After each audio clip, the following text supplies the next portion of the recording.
Est-ce qu'il vous arrive parfois d'être tellement vexé ou fâché que votre comportement est similaire à celui d'un enfant de 10 ans ou beaucoup moins? Une situation vous a dérangé au point que vous avez agi de manière impulsive. Vous vous êtes licencié, vous avez créé des conflits au travail, vous avez détruit votre relation de couple, arrêté de parler à votre meilleur ami. En fait, c'est votre enfant intérieur qui s'est senti interpellé et qui a décidé à votre place. Ceci explique des comportements autrement considérés hors lieu. En effet, notre enfant intérieur qui a vécu dans le passé des situations ou des événements douloureux ou même traumatiques qui se sont répétés, il s'est convaincu que son expérience soit la vérité et il ne l'a plus jamais remise en question. Il est arrivé ainsi à la conclusion que tous les hommes, toutes les femmes trahissent. Il faut se méfier de ses parents car ils font souffrir. Ils te maltraitent, ils t'abandonnent. L'amour entre hommes et femmes n'existe pas, la vie est dure.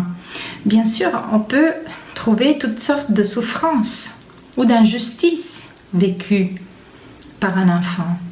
Même si, de manière consciente, nous aimerons vivre différemment par rapport à ce qu'on a vécu en famille lorsqu'on était petit. Cependant, notre schéma familial, c'est la seule chose qu'on connaît et donc on le reproduit tel quel, à moins d'adresser nos énergies autrement. Guérir l'enfant, ça veut dire guérir toi-même quand tu étais petit. Et ça veut dire de lui empêcher de prendre le dessus sur toi, désormais devenu un adulte, et de te faire transporter complètement par ses comportements qui peuvent te saboter en famille ou au travail. Et au lieu de l'ignorer et donc de le laisser continuer dans ce sens, il faut lui parler avec amour, avec toute la compréhension que tu as apprise dans le temps, avec toute la patience et la sagesse d'une mère, d'un père qui parle à son fils. Et donc, il faut que tu lui donnes ce qu'il lui aurait fallu à l'époque. Et pour pouvoir complètement dépasser cette situation douloureuse, être à l'écoute de ses besoins. Je te donne un exemple. Salut ma petite, salut mon trésor, je t'aime avec tout mon cœur et je suis là pour toi. Tu n'as rien à craindre. Tu es une fille intelligente et gentille. Jusqu'au présent, tu t'es pas sentie assez considérée ni assez aimée. Sache que tout ce que tu as vécu t'a permis de devenir la personne que tu es devenue aujourd'hui. Tu as survécu, ma petite. Tu as acquis de la force, du courage. Tu es devenue une femme capable et admirable et plein de qualités.